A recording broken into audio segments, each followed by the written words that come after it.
Did you know we're eating a script that was written 100 years ago?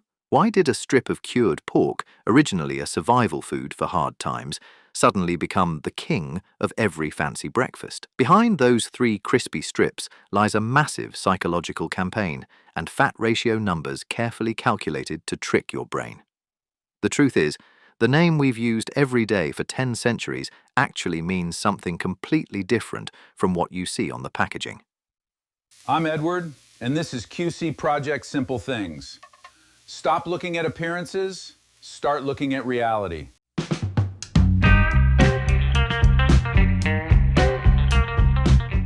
To understand bacon, you have to forget the image of glossy, pan-fried strips in fancy restaurants. Its true essence is a technical solution to a survival problem. Meat spoils, and winter never negotiates. As early as 1500 BCE, the ancient Chinese began salting pork belly, and the Romans had their own version called petasso made from pork shoulder. Different places, different recipes, but all operated on a single logic. Salt buys time. The new insight you should note: bacon wasn't born for flavor. It was born as an energy storage system. In a world without refrigeration, salt wasn't a seasoning. It was a tool that transformed cellular structures to prevent decay. The smoky aroma and savory taste we praise today were actually just software updates layered onto a core survival technique. When you hold a slice of bacon, you aren't just holding food, you are holding the result of a 1,000-year war against rot. So, when did a crude survival technique finally earn its own specific name?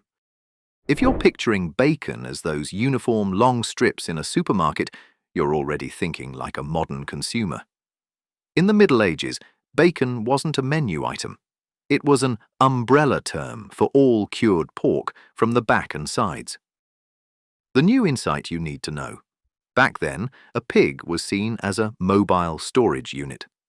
Bacon was the name that represented a promise. This meat will keep. People didn't care if it was loin or belly. What they needed were slabs of meat that could hang from beams, survive long journeys in a saddlebag, and feed a household through lean weeks. At that time, bacon was a storage category, not a specific cut. It turned stale bread or a bland pot of beans into a real meal thanks to its ability to defy time. And this term became incredibly popular in English because its roots are tied directly to the pig's anatomy. The name bacon has nothing to do with the smoke or the sizzle in the pan. In reality, it is a pure location marker.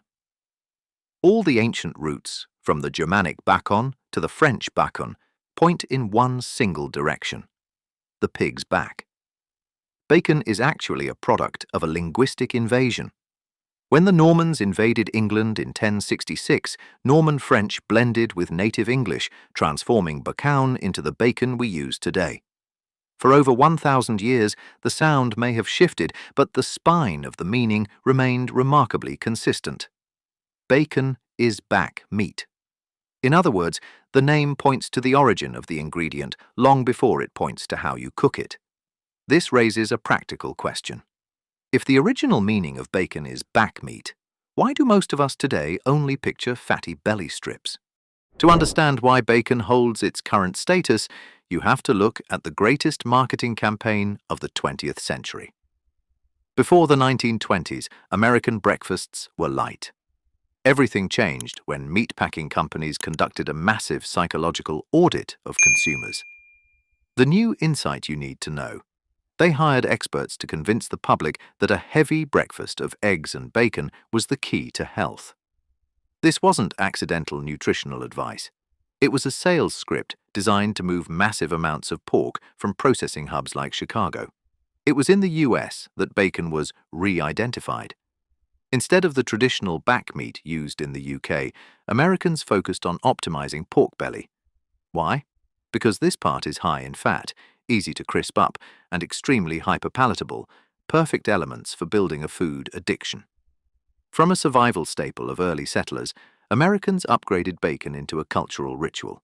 The sizzle, the haunting aroma, and the crunch are the source code of the American breakfast that the rest of the world is now copying. To understand why bacon dominates the global plate, you have to look at its biggest rival, salt pork. These two are often confused, but in reality they operate on two completely different operating systems. The new insight you need to know: salt pork is the crudest hardware version of preservation, extremely salty, unsmoked, and designed to survive on warships or in military rations. It is the hardtack of meats, built to endure, not to please anyone. In contrast, bacon is an optimized software for customer experience.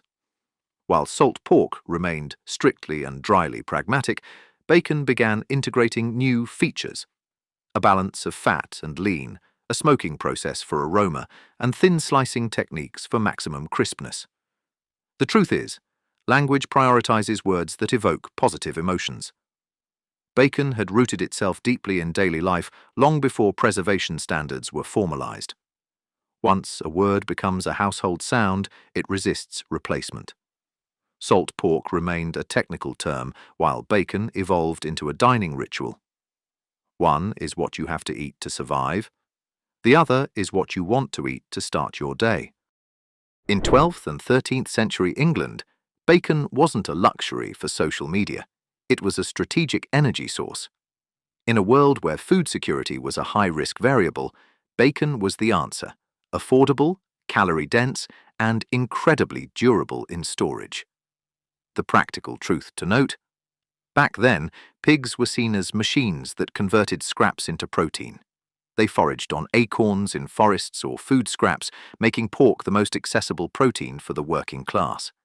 At this time, bacon functioned as literal fuel for the human body. But the real explosion happened when it began infiltrating the source code of language.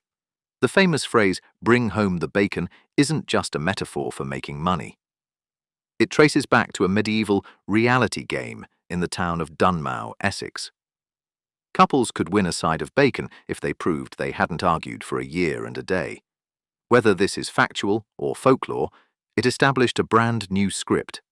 Bacon was no longer just food. It became a symbol of status, humor, and reward. In England, bacon was what helped you survive the winter. But once it crossed the ocean to America, it was rebranded into an ideology of modern living. If you think eating bacon for breakfast is a natural preference, you're actually performing a programmed ritual. In the 1920s, massive advertising campaigns conducted a large-scale psychological audit on consumers, cementing bacon and eggs as the definitive national breakfast. Since then, bacon hasn't been mere cured pork. It was upgraded into a sensory experience. The sizzle in the pan, the haunting aroma, and the crunch are the software installed to trigger your craving. The practical truth is that this script only succeeded due to a highly standardized industrial system. Starting in the 1800s, meat packing hubs in Chicago shifted protein production from craft to assembly line standardization. Uniformity. For the first time, meat was sliced thin and consistently, turning bacon into a mass-producible product. Frictionless. Refrigeration and pre-sliced packaging completely eliminated the butcher's role.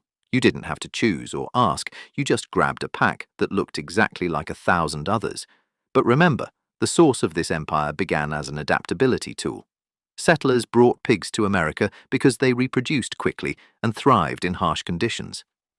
From a survival staple for pioneers, Americans overclocked it into a pre-packaged cultural symbol. It is this very uniformity that brings us back to the supermarket aisle, where a bold name on a package hides choices that you need to be sharp enough to notice. I want to arm you with a filter to sweep away low-quality produce. The 10-second rule. Don't let bright red displays deceive your eyes. Use 10 seconds to audit fluid pressure and curing markers. First 5 seconds. Scanning the dry cure structure. Look directly at the surface of the strips. High-quality bacon must have a dry, firm surface with uniform color. If you see water pooling in the packaging or an unnaturally greasy surface, that's evidence of artificial weight invasion. Once meat is wet-cured, the internal cellular structure is breached. Under heat, it will shrink, splatter oil, and lose its authentic flavor profile. Last 5 seconds. The elasticity test. Give the lean part a gentle press. A high-standard bacon must feel firm with immediate feedback like compressed rubber. If the meat feels mushy and the indentation remains flat, the internal cellular pressure has failed. You're paying for a degraded protein mass about to lose its integrity. The bottom line: in just 10 seconds, you distinguish between a concentrated refueling station and a water-bloated industrial waste. Never pay for bacon that has already expired in value while still sitting on the shelf. Bacon has never been just a piece of meat. It's an economic algorithm disguised as flavor. From a raw survival technology that helped humans survive winter, it has been reprogrammed by industrial empires to become a mandatory ritual on your plate. The truth is, the food industry wants you to stare at the vibrant red strips and listen to the seductive sizzle, so you forget to ask questions about cellular pressure or actual curing markers. They want you to consume a marketing script instead of real nutrition. But once you hold the 10-second rule, you are no longer a victim of packaging manipulation. You have become an auditor of your own health and finances. If you enjoyed this story, tell us in the comments what simple thing we should explore next. Your idea might become our next episode. I am Edward, and this is QC Project Simple Things. Thank you for watching. Subscribe and turn on notifications so you don't miss the simple things in everyday life. Because what you see is never the whole story. There's always something deeper beneath the surface. See you in the next one.